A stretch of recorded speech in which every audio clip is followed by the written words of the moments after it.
this meeting between the storyteller and the kids. Yeah. Do you have to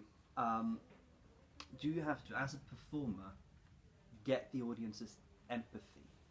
Because a main character, generally speaking, has to gain the audience's empathy. If not, they will not be willing to follow the story. But I'm wondering if you also need to gain the audience's empathy as a human being in the room with the audience. Yes, I do believe so. It's as important. In this performance I was mentioning, with the dark room, then I am in a way a character telling a story. So kind of like it's a mix there. But I also do performance with kids, which is also interactive. And I introduce myself. These are very small kids, like 3 to 6 year olds. And I introduce myself in front and ask them their names. So we have a rapport already before going into another dark room, which is a theme of mine, which is not that scary as the other one because they're younger. So it's all about, I think, yeah, it's like a mix of things. The younger kids need to, from my experience, younger kids may also need to feel safe with a grown person in more ways, and older kids also need to feel safe in the fact that they feel safe in that I know what I'm doing, because there's more skepticism the older you get, and then you need to be kind of like a bit more maybe wowed at first, or like when I say wowed I mean like that there's some kind of wow factor in the beginning. I really like what actually Chuck Palahniuk wrote Fight Club, a very great book for kids. No, but he's written this essay that the first page you really should impress the reader through the head, but then later on, if you like with something that makes you okay, he knows what he's doing, and then later on bring in the heart. And so, but you should also, if you don't go in with the heart, with the vulnerability, then it'll be flat, but you might have the right attention. So it's about mixing both of them, I think. But with kids, it's more. I feel this thing about, but also creating another world to make sure that you're creating another world, and you create some parameters so they will stay within those parameters that you are giving, instead of losing their attention elsewhere. To sort of like this is the world that we're going into, and I will be your guide somehow, and give an impression that you trust me, or like not saying you trust me, but making sure that you have that contact. That's especially important with young kids, in my experience. It's like a Dante-Virgil kind of relationship between yeah, and the audience. You might say that. You might say that. You might say that. We've talked a lot about the fact-based performances, documentary-based performances. Let's talk a little bit more about myth, and legend, and fairy tale. Yeah. Because that is also, hugely present. It has been forever in art for young audiences. Yeah. Can you talk about your perspective on the importance of and the usability, in our contemporary world of myths and legends? Yeah, well, I think it's absolutely essential. I mean, you see it also in all how this old mythological concepts comes out again in all these children's and like fantasy literature. Harry Potter is kind of like mythology, and this series about the child of a Greek god. I haven't read it, but there's a lot of this, and the computer games are also stock filled with myth. But there is something about when also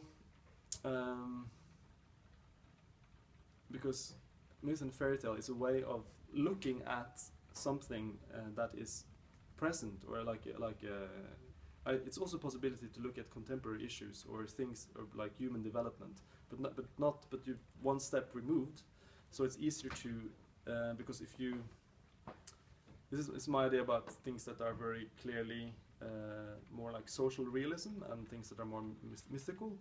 That when you work with myth, you can address a lot of issues that are of concern to kids, but in a way, by taking a step to the side, it's easier to to engage emotionally than to engage more analytically and think of it in a logical way. So, and myth has always been, myth and folk tales have always been, a lot of it has been about kind of like simulating life struggles and following the heroes and their ventures and their conquests has an effect, I believe, on your own idea, because you identify with the protagonist if you have empathy with him. So that's also, I mean, of course, I am the storyteller, but I also have to have a very identifiable protagonist. And so I think myth and fairy tale is a way of giving, or the structures that I usually have can give, if used correctly or used well, a sense of empowerment to kids by engaging and identifying with these creatures. And I also I've also done things in a mythical way where I kind of introduce the kids as the protagonists somehow, as if we're all traveling together and they are like a group of kids who are in this, but I made a story and they are and they're making choices somehow within a clear frame, so that they really, because really in the beginning when you are in like this 3 to 6 year old performance I'm doing, it's very easy to when you ask about characters, and it's very easy for them to identify directly that they want to be in the performance. So I'm trying actually to do that concretely, that we're all going together into this world. Start this performance, we all have to draw a circle, and then imagine it's a window into another world, and then pull the circle over us, and then we are there together. Then I start talking about, and we all see, and these things happening to us.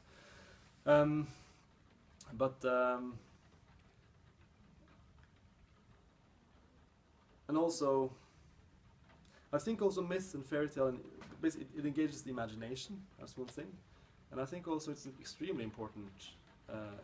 Also further on, because usually I remember myself, I love to write fiction. Then at the point you don't do that anymore in school, and I tried to find all the ways possible I could to write fiction, even so by finding some loopholes. Usually not giving me the best of grades, but I kept on wanting to do fiction. And I think because our sense of reality becomes more and more fixed, and that line, as I mentioned, between what we see as mythical and what we see as real becomes very clear to us. But I don't really believe it is like that. It's the world of the imagination is necessary for society to move on, and I think by engaging imagination and telling stories, myths to kids from an early age, I think they can also, their worldview will expand, I believe. Do you ever change the myths? Do you alter them? Do you feel like you can do whatever you want when you retell? Yes and no. I don't feel I can do whatever I want, but I feel that I can. I feel that by their nature they are changeable. I mean, they were never meant to be fixed and written down. So they've always been changing to the times. So in a way, when we're looking at myths now, they are when they were collected. So they've been staying in this form for a long time, but they were constantly changing before that. You will see it in Greek myths. There are so many different versions of the same myth because it was told to have it had different, connected to different topical themes, and also the way the Greeks, I mean the Greek tragedies, or at least the Greek plays, how they used mythology, and when things were happening in the culture, and some change was coming on. Suddenly, some of the mythological pieces would change. So the myths and the stories they told would change to herald a new way of being, a new story of what it means to be human or living in a society. And so I think that if a stale, in a way you might say that folk tales and mythology, if they're just represented as they were when they were written down in, let's say, the 19th century or whatever year, then it's more like a museum. Then you are being a museum guide showing this is how it was at that time, and which is interesting. It's more an academic venture, might be with a bit artistic flair, but I think you should be very aware again, talking about the power of story. Why am I choosing to tell this story, and do I agree with the inherent value of this story?